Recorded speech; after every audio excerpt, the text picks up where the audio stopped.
Example 33 को देखो भाई, ये एग्जाम्पल 33 है। जैसे कि मैंने आपको 32 समझाया था अभी, उसी तरीके से 33 भी होना ही है। सेम, बिल्कुल सेम पैटर्न वही है, कुछ चेंज नहीं है। आपसे रिजोल्यूशन आना चाहिए। और यहाँ तो आपको मिठाई के तौर पर वेक्टर को रिजॉल्व करके पहले ही दिखा रखा, बस डायरेक्ट आंसर निकालो। फिलहाल ही मेरे पास जो डायग्राम है इसमें तो रिजॉल्व है, लेकिन क्वेश्चन के अंदर आपको नहीं मिलेगा। क्वेश्चन के अंदर सिर्फ ये वाला पार्ट था, क्योंकि जब मैंने इसकी स्लाइड बनाई तो इसका सॉल्यूशन भी आ गया। तो ये सिर्फ ये था पार्ट। जब ये पार्ट था, अब ध्यान से देखो मेरी बात को। आपसे कह रहा है determine the tension T1 and T2। देखो T1 और T2 ये टेंशन है। टेंशन भी एक तरह का फोर्स है, टेंसाइल फोर्स भी कहते हैं। टेंशन एक तरह का फोर्स है, तो फोर्स पूछ रहा है T1 और T2 की value.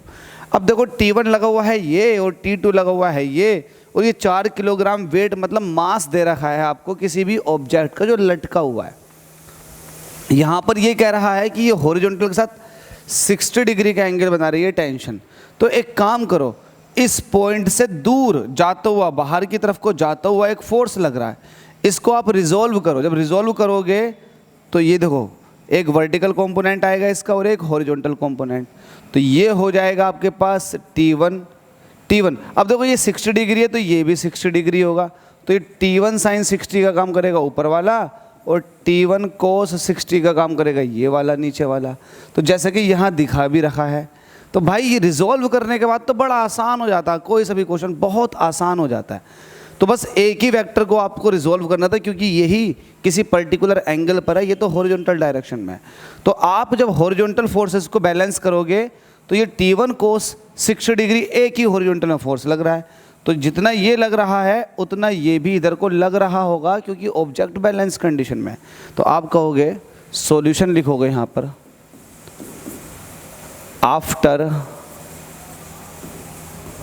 Resolving T1 and T2 और T2 को रिजॉल्व करने के बाद, है ना, तो आप ये कहोगे T1 cos 60 डिग्री,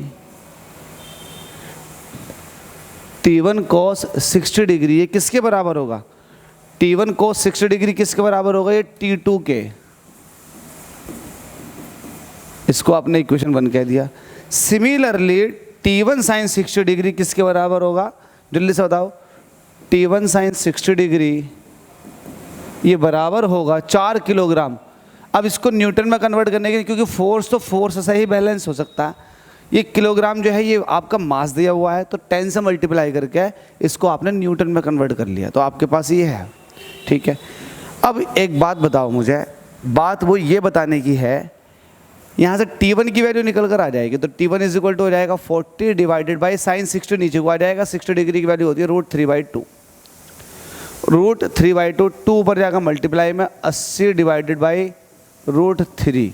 इसको आप ये भी कह सकते हो 80√3/3। ठीक है, ये आपके सामने T1 की वैल्यू आ गई। कितनी वैल्यू आ गई T1 की? 80√3 डिवाइडेड बाई 3 न्यूटन। यही रहने दो, मत सोल्व करो एग्जाम में, इतना ही रहने दो। बहुत बड़े तुर्रमखा मत बनो, टाइम वेस्ट कर लोगे इसको सॉल्व करने में 4-5 मिनट। ठीक है, √3 की वैल्यू रखो, मल्टीप्लाई करो, फिर डिवाइड करो, छोड़ो। T1 की वैल्यू को आप इक्वेशन 1 में पुट कर दो पुट इन इक्वेशन 1। जैसे आप इक्वेशन 1 में पुट करते हैं तो T1 की जगह पहुंच जाएगा 80√3 divided by 3 cos 60 degree. Cos 60 degree की वैल्यू वही होती है जो साइन 30 डिग्री की वैल्यू होती है, मतलब 1 डिवाइडेड बाई 2। ये 1/2 आ गया, इज इक्वल टू T2। ये T2 इधर पहुंच जाएगा, 2 से काटोगे तो 40 हो जाएगा। वैल्यू आ जाएगी 40√3 डिवाइडेड बाई 3। ये वैल्यू आ जाएगी T2 की, बस बात खत्म। तो T2 की वैल्यू आपके पास है और T1 की वैल्यू आपके पास है। यही आपसे तो पूछ रहा था कि T1 और T2 की वैल्यू बताओ। अगर तुम में से कोई 30 मार खान बनना चाह रहा है तो भाई बन जा, यहाँ √3 की वैल्यू रख, 3 से डिवाइड कर, फिर मल्टीप्लाई कर 80 से, वैल्यू निकल कर आएगी कुछ पॉइंटों में। सिमिलरली यहाँ भी पॉइंटों में वैल्यू निकल कर आ जाएगी। तो उम्मीद करता हूँ समझ में आ गया होगा। इसमें एक बात और ध्यान रखो, ये 80√3 डिवाइडेड बाई 3 है, ये 40 है। तो ऊपर वाला फोर्स जो है जस्ट डबल है। तो आप ये कह सकते हो कि T1 जो है वो डबल है T2 का। ठीक है, ये आप वेरिफिकेशन कर सकते हैं। अगर आपका फ्रैक्शन में आंसर आ गया पॉइंटों में तो आप चेक कर सकते हैं ये वाली चीज़ कि T1 T2 से डबल आया है क्या। उम्मीद करता हूँ समझ में आ गया होगा। स्टिल डाउट है तो कमेंट कर सकते हैं, मेरी तरफ से तो पूरी कोशिश थी आपको समझाने की। Thank you so much.